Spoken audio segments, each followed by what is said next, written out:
Let's go live to Francesco Rizzuto, who is the Dean and Head of the School of Law over at Liverpool Hope University. He joins us from Liverpool in the United Kingdom. Francesco, always a pleasure to have you on the News Hour. Okay, so as expected, the European Union is calling this deliberate. They're calling it sabotage. The Russians are saying we had nothing to do with it.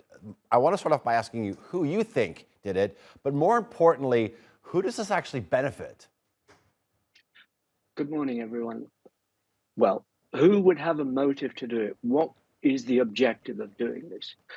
Given that the pipelines, both Nord Stream 1 and Nord Stream 2, were offline. They were not actually pumping any gas into the rest of Europe. This really is a way of trying to scare European publics, to put pressure on their governments. But I think Moscow knows full well that that's not going to work, really. Perhaps in Italy, it may have a certain resonance because they're trying to form a government. But frankly, I think that isn't the primary objective. The primary objective is, and this is why I think Moscow did it, frankly, Norway wouldn't do it. The Ukraine, do they have the capacity? No. So we can exclude certain actors. But Putin's Russia would do this. Why? Because it has another objective. And the other objective is to demonstrate to the West that it has the capacity to damage our communications and electricity supply infrastructure of which we rely. And I think that that's the real objective. So in a sense, it's a demonstration of a capability that we can be damaged elsewhere.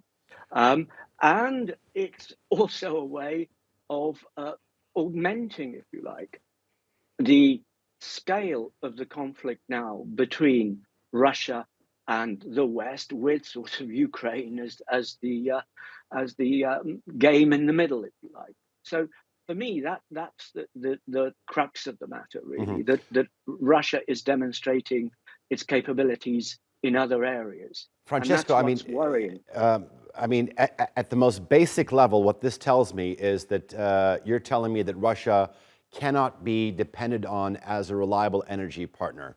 Besides that, No, in a more deeper fashion, you say that it raises the stakes. I mean, do you feel that this event could trigger a ripple effect and that pushes the two sides into dangerous, uncharted territory? I think most observers have that in the forefront of their minds, really.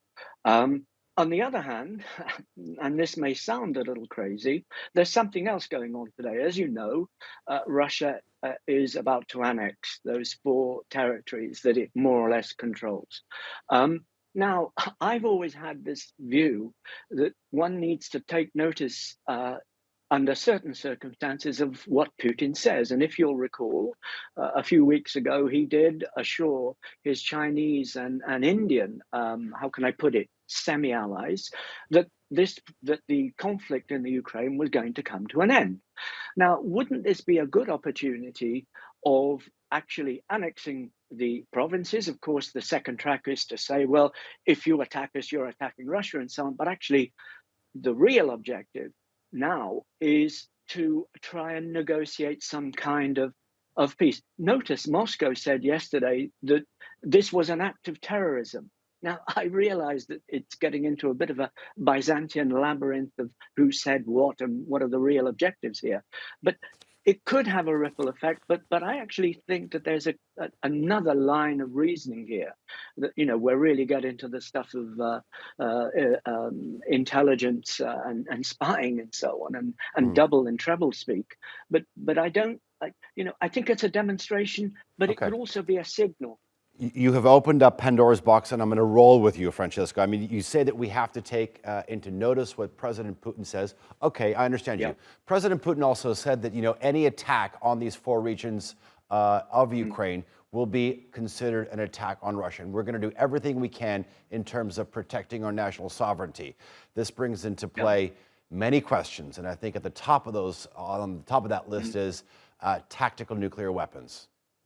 I think that is a worry. But then, frankly, Putin is saying nothing new in the sense that he's always argued that if the territorial integrity of Russia was threatened, they wouldn't hesitate to use every means and so on. But Okay, so the territorial of an expanded Russia, the territorial integrity of an expanded Russia, does that mean that now who's he going to use the tactical nuclear weapons against? The Ukrainians, the Europeans, the Americans? I think that I could foresee him trying something like that, but the use of a tactical nuclear weapon will also depend on where the wind is blowing. I don't actually buy that, to be perfectly honest with you. I actually think that he's also signaling that he can actually displace the conflict arena and blame terrorists. Mm-hmm. It's not us. It's not the state. So the game becomes messy in that regard. But he can retaliate, and what he did, and I'm absolutely certain that Russia was the organizer, if you like, mm-hmm. the perpetrator of what happened to the Nord Stream. Note, though, that if it was, if you like, if it wasn't a threat, and this is what we can do, if that was serious, why have the pipelines through the Black Sea and through the Ukraine not been shut off and blown up in the way the Nord Stream has? To my knowledge, they haven't been.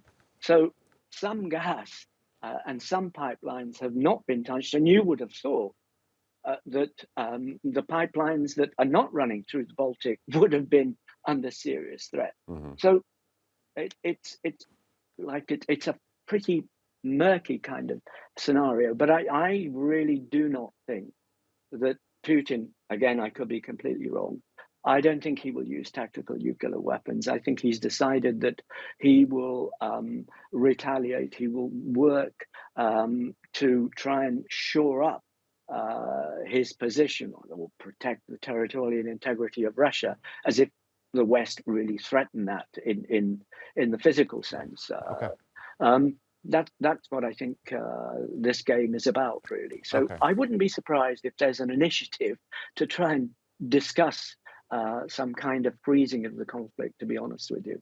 Well, that could be a very difficult task. All right, Francesco Rizzuto, thank you very much for joining us here on the NewsHour. I do appreciate always talking to you.